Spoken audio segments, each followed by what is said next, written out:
Boa noite.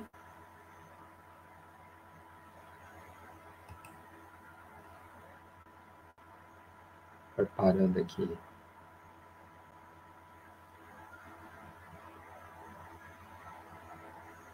a nossa aula.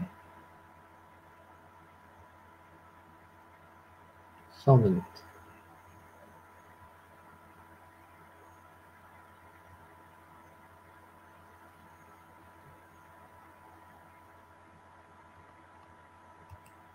Bom, continuando o nosso estudo da terça-feira, nós estamos falando exatamente da perfeição moral, né?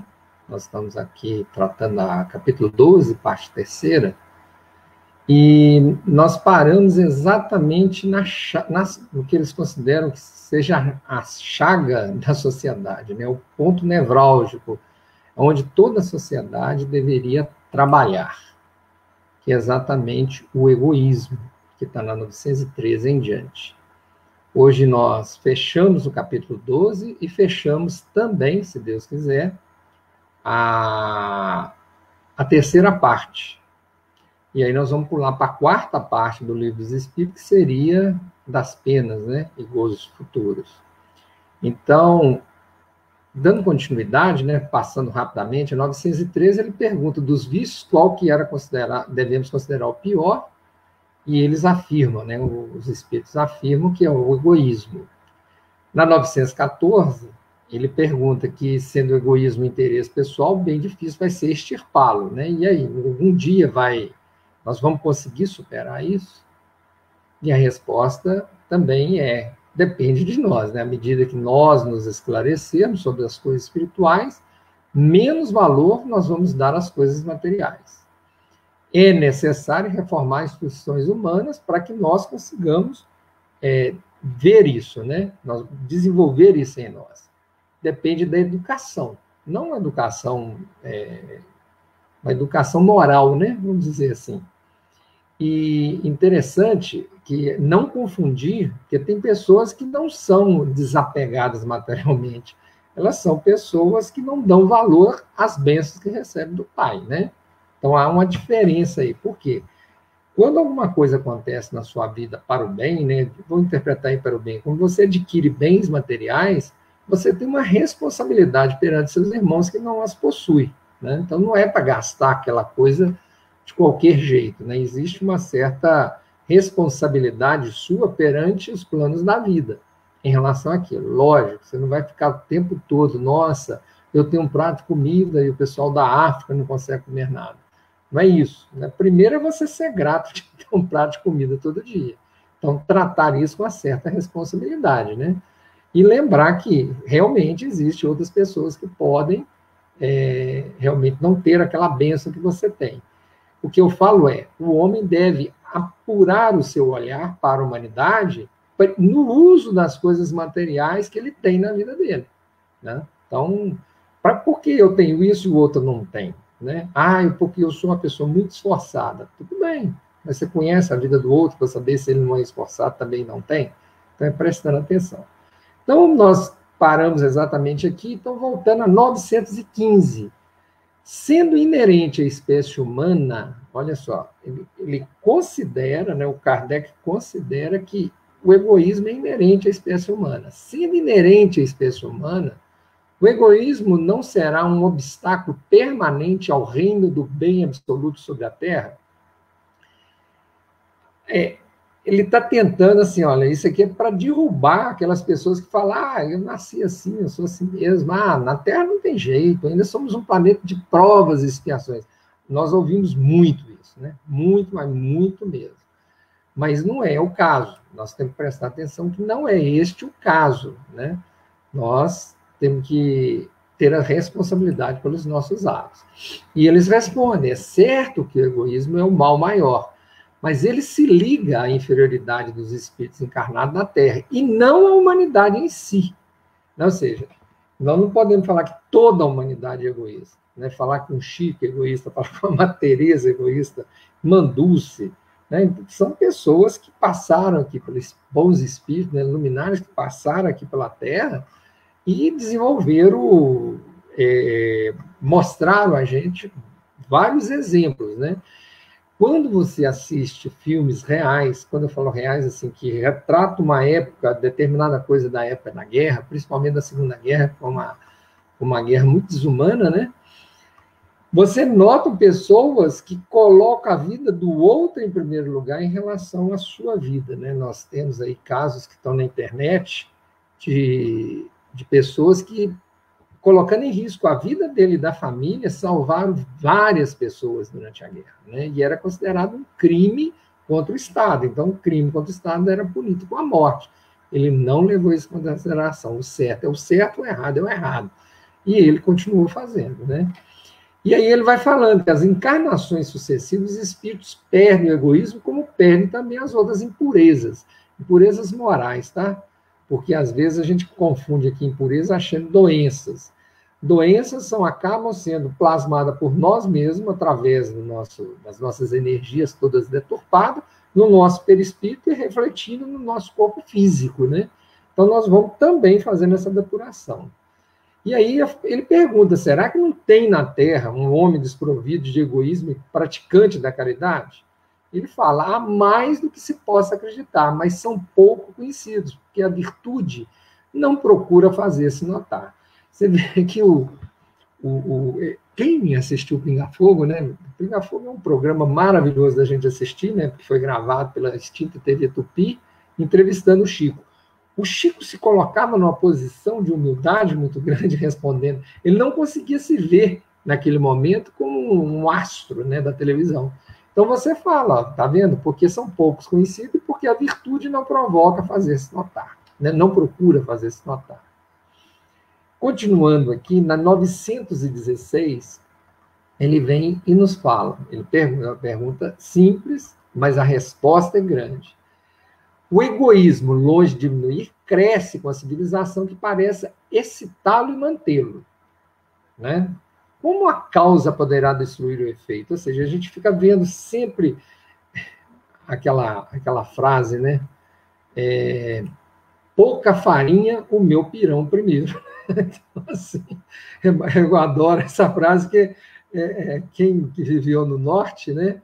Vê isso nitidamente, né? Se a farinha é pouca, então, peraí, deixa meu pirão primeiro, deixa eu servir meu pirão primeiro. Então, essa expressão, ela retrata muito de nós, né? E é interessante, né? Porque a pessoa não presta atenção do que ela cobra no outro, mas do que ela faz, né? E na hora que você lembra dessa frase, né, porque essa frase envolve alimento, essa frase envolve paladar, né? E aí você nota que quando é coisa para você, primeiro você, depois os demais, né? Então, ele fala, mas então como é que vai acabar? Não tem jeito de acabar. E qual é a resposta dos espíritos? Quanto maior for o mal, mais horrível se torna. Então, ou seja, o nosso excesso de egoísmo vai fazendo a coisa ficar muito complicada. Então, era necessário que o egoísmo produzisse muito mal para fazer compreender a necessidade de acabar com ele, né? Extirpá-lo. Quando os homens tiverem despido o egoísmo que os domina, viverão como irmãos, não fazendo mal e ajudando-se reciprocamente pelo sentimento mútuo da solidariedade. O forte será o apoio e não o opressor do fraco. Não se verão homens desprovidos do necessário. Todos participarão da lei da justiça. E o reino do bem que os espíritos estão encarregados de preparar. Então, assim, os espíritos da espiritualidade maior, o tempo todo está fazendo propaganda disso para nós, mas é o tempo todo. Se você pega os livros do Kardec, lá de trás, os livros do Kardec não, os livros do Chico, você vê que o Chico vem repetindo isso. Aí você pega os livros do Divaldo, mesma coisa. Aí escolhe, você quer de quem? Vamos pegar um espírita mais para trás. Aquela trilogia da... Nossa Senhora, o nome estava na ponta da língua, desculpa. Então, você vai pegando de médios, né, que vão anteriores ao Chico e tudo mais, mesma coisa. Ele falando da necessidade dessa purificação espiritual da nossa parte e a necessidade de nós cada vez mais sermos menos egoístas e mais caridosos, né?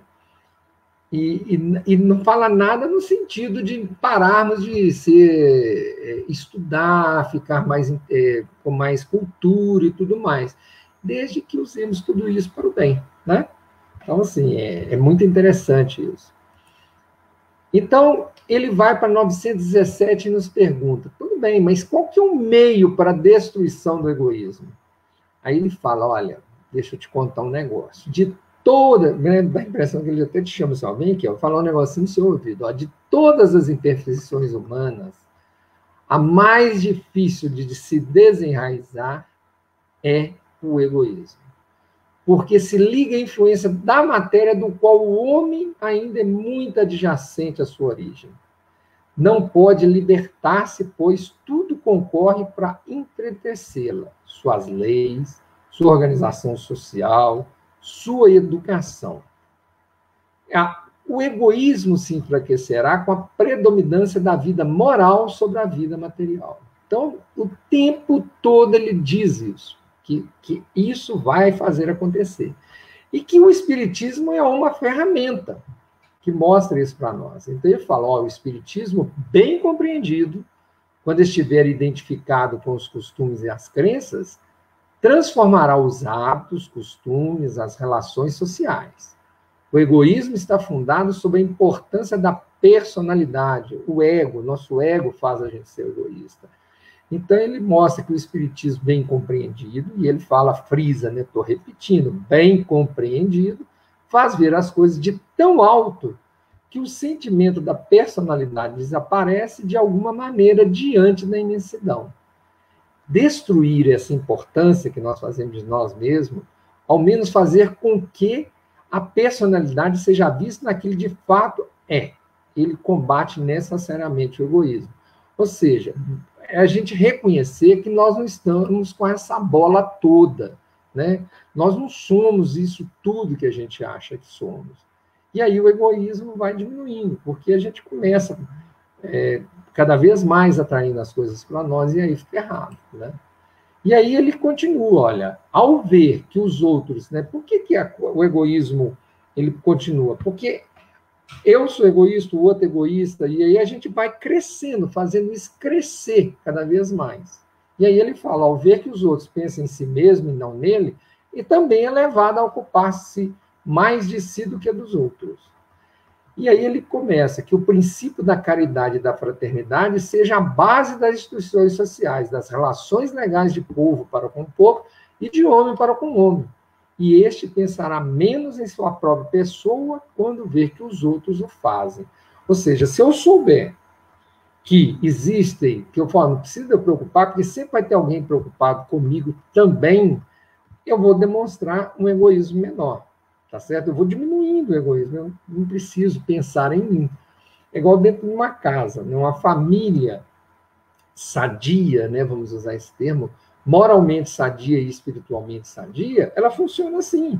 Existe um que trabalha fora para trazer o dinheiro para dentro de casa, outro que trabalha dentro de casa ajudando, o outro que trabalha ajudando nas tarefas. Então, assim, todos colaboram para que aquela família cresça sadia, moralmente e espiritualmente. Então, é correto. Então, assim, se for, não, eu trabalho e trago dinheiro, eu sou o mais importante. Eu falo, não, mas eu que faço a comida, eu sou o mais importante. Eu que limpo a casa.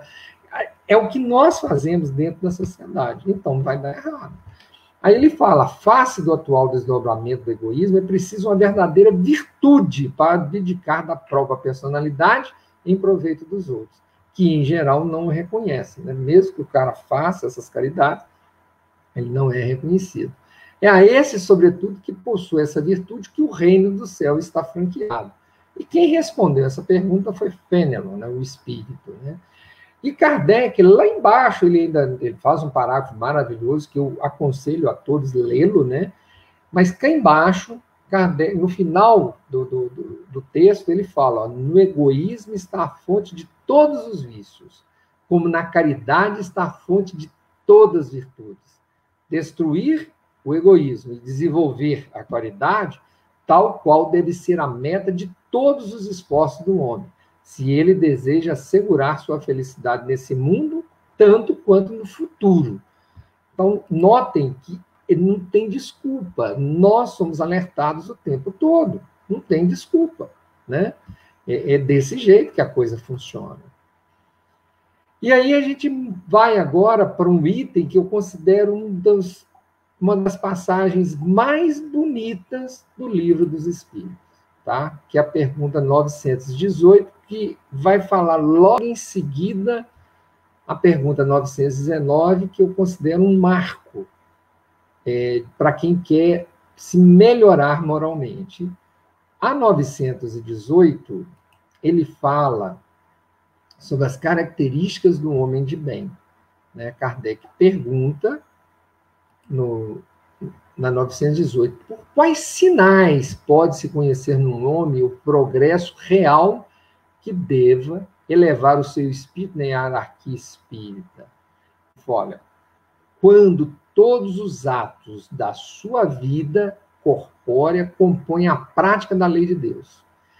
E também quando ele compreende por antecipação a vida espiritual. Então, se ele está fazendo, né, se tudo na vida dele conspira, vou usar esse termo, para ele fazer as práticas da lei de Deus, ele já começa a entender mais sobre a vida espiritual.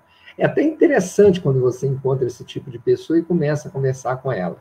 O lado material da vida dela, ele tem importância, mas a importância é necessária.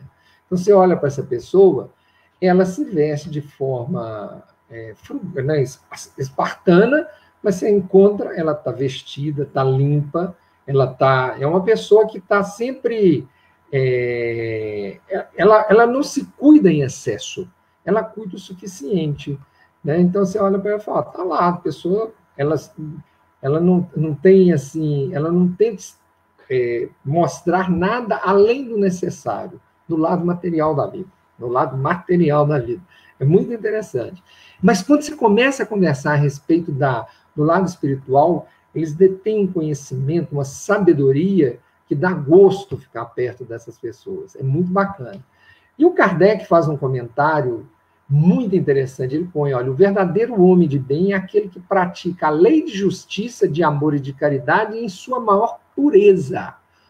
Ele se interroga a sua consciência sobre os atos praticados. Perguntará se não violou essa lei, se não cometeu nenhum mal, se fez todo o bem que podia, se ninguém teve de se queixar dele. Enfim, se tem feito para os outros tudo o que queria que os outros fizessem para ele. E aí ele fala, ele é imbuído de um sentimento de caridade, de amor ao próximo, e faz o bem pelo bem. Ele não procura recompensa, e aí ele sacrifica o seu interesse pela justiça. O que é justo, né? Então, foi até engraçado, né? Um fornecedor, ele entregou itens a mais, e itens caros, né? E se a gente ficasse calado, tadinho, eles não iam descobrir que foi para nós que eles entregaram. Aí eu virei para o meu sócio lá e falei com ele, né? Falei, gente, tem que avisá-lo, né? Ele falou, mas nós vamos avisar. Eu falei, lógico, nós vamos avisar, né? Porque imagina o contrário, né? Nós não reclamamos, e engraçado isso, né? E vocês já repararam que começou a sair até em jornal, quando uma pessoa faz um ato que moralmente é obrigação dela fazer, né? Não tem jeito dela fazer de outro jeito. Aquela cena que circula na internet, né? Aquela cena do corredor de maratona, na hora que ele confunde a chegada, e o que estava em segundo lugar empurra ele e fala, não acabou ainda não, e lá, e aponta, e ninguém consegue entender aquela cena, né? Porque, ou seja, era a oportunidade do segundo lugar passá-lo e chegar em primeiro. A hora que o repórter pergunta por que ele fez aquilo, a pergunta dele para o repórter, mas fez aquilo o quê? Aí o repórter tem que explicar para ele que ele está perguntando a respeito por que ele pegou o cara e falou que ainda não tinha acabado a corrida, que ele podia ter ganho. Ele falou, ele ganhou a corrida de mim o tempo todo, ele esteve em primeiro lugar o tempo todo, e aquilo foi simplesmente uma confusão. Eu não sei como eu chegaria e explicaria para minha mãe. Olha a resposta dele. Para minha mãe. Então, você nota que ele tem berço, ele tem educação, ele tem moral. os pais deles conseguiram imprimir nele uma moralidade tal que ele não consegue. Eu falo, olha a frase que bonita. Como eu vou explicar isso para minha mãe? Né? Então é muito bacana isso, é muito bacana. Então é interessante a gente falar isso. Será que essa minha atitude eu posso publicar no jornal amanhã que todo mundo vai bater palma para mim, eu vou me condenar, né? Se eu estou tendo que esconder a decisão tomada, cuidado, cuidado, né? É muito importante a gente prestar atenção nisso. Bom, aí agora nós vamos para a 919. 919A, nós vamos encerrar o capítulo 12, né? E vamos começar, porque assim, quem quiser, né, quem quiser realmente fazer como é que fala? Um processo de melhora moral, estude a 919. Mas estude com afinco, leia cada frase, preste atenção em cada vírgula, cada ponto, que quem nos ensina como se portar, nada mais, nada menos que são... gente, eu confundindo aqui de novo. Quem nos dá essa resposta é Santo Agostinho.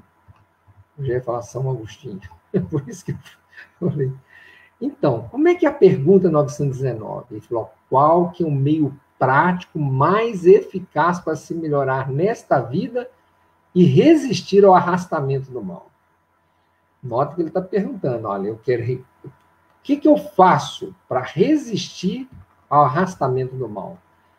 Aí ele usa a frase, né, que estava lá no pórtico do santuário de Apolo de Delfos, e Sócrates usou muito essa frase, né? Ele adotou esse aforisma para ele, né? Conheça-te a ti mesmo. O que ele quer dizer? Olha, estude os seus atos, estude tudo a respeito de você. E aí Kardec, não satisfeito, ele fala assim, concebemos toda a sabedoria dessa máxima, mas a dificuldade está precisamente em se conhecer a si próprio.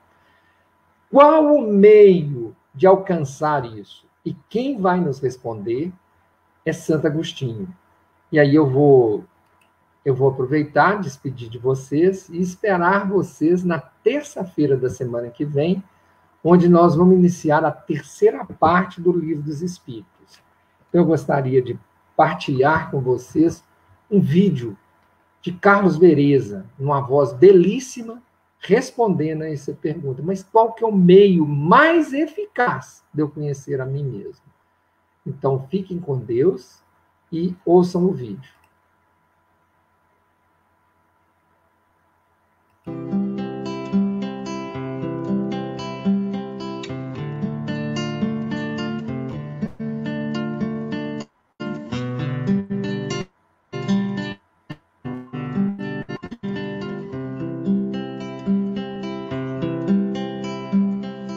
Fazei o que eu fazia quando vivia na terra. Ao fim do dia, interrogava minha consciência, passava a revista ao que fizera e perguntava a mim mesmo se não faltara a algum dever, se ninguém tivera motivo para de mim se queixar. Foi assim que cheguei a me conhecer e a ver o que em mim precisava de reforma. Aquele que todas as noites evocasse todas as ações que praticara durante o dia e inquirisse de si mesmo o bem ou o mal que houvera feito, rogando a Deus e ao seu anjo de guarda que o esclarecessem, grande força adquiriria para se aperfeiçoar, porque, crede-me, Deus o assistiria. Dirigi, pois, a vós mesmos perguntas, interrogai-vos sobre o que tendes feito e com que objetivo procedestes em tal ou qual circunstância, sobre se fizestes alguma coisa que feita por outrem censurarias, sobre se obrastes alguma ação que não ousarias confessar. Perguntai ainda mais: se aprovesse a Deus chamar-me neste momento teria que temer o olhar de alguém ao entrar de novo no mundo dos espíritos, onde nada pode ser ocultado? Examinai o que pudestes ter obrado contra Deus, depois contra o vosso próximo e finalmente contra vós mesmos. As respostas vos darão ou o descanso para a vossa consciência, ou a indicação de um mal que precise ser curado. O conhecimento de si mesmo é, portanto, a chave do progresso individual. Mas direis, como há de alguém julgar-se a si mesmo? Não está aí a ilusão do amor próprio para atenuar as faltas e torná-las desculpáveis? O avarento se considera apenas econômico e previdente. O orgulhoso julga que em si só há dignidade. Isto é muito real. Mas tendes um meio de verificação que não pode iludir-vos. Quando estiverdes indecisos sobre o valor de uma de vossas ações, perguntai como a qualificarias se praticada por outra pessoa. Se a censurais noutrem, não na podereis ter por legítima quando fordes o seu autor, pois que Deus não usa de duas medidas na aplicação de sua justiça. Procurai também saber o que dela pensam os vossos semelhantes, e não desprezeis a opinião dos vossos inimigos, porquanto esses nenhum interesse têm em mascarar a verdade, e Deus muitas vezes os coloca ao vosso lado como um espelho, a fim de que sejais advertidos com mais franqueza do que o que faria um amigo. Indague consequentemente a sua consciência. Aquele que se sinta possuído do desejo sério de melhorar-se, a fim de extirpar de si os maus pendores, como do seu jardim arranca as ervas daninhas. Dê balanço no seu dia moral, para, a exemplo do comerciante, avaliar suas perdas e seus lucros, e eu vos asseguro que a conta destes será mais avultada que a daquelas. Se puder dizer que foi bom o seu dia, poderá dormir em paz e aguardar sem receio o despertar na outra vida. Formulai, pois, de vós para convosco questões nítidas e precisas, e não temais multiplicá-las. Justo é que se gastem alguns minutos para conquistar uma felicidade eterna. Não trabalhais todos os dias com o fito de juntar haveres que vos garantam repouso na velhice? Não constitui esse repouso o objeto de todos os vossos desejos, o fim que vos faz suportar fadigas e privações temporárias? Pois bem, que é esse descanso de alguns dias, turbado sempre pelas enfermidades do corpo, em comparação com o que espera o homem de bem? Não valerá este outro a pena de alguns esforços? Sei haver muitos que dizem ser positivo o presente e incerto o futuro. Ora, esta é exatamente a ideia que estamos encarregados de eliminar do vosso íntimo, visto desejarmos fazer que compreendais esse futuro, de modo a não restar nenhuma dúvida em vossa alma. Por isso foi que primeiro chamamos a vossa atenção por meio de fenômenos capazes de ferir-vos os sentidos, e que agora vos damos instruções que cada um de vós se acha encarregado de espalhar. Com esse objetivo é que ditamos o Livro dos Espíritos. Santo Agostinho.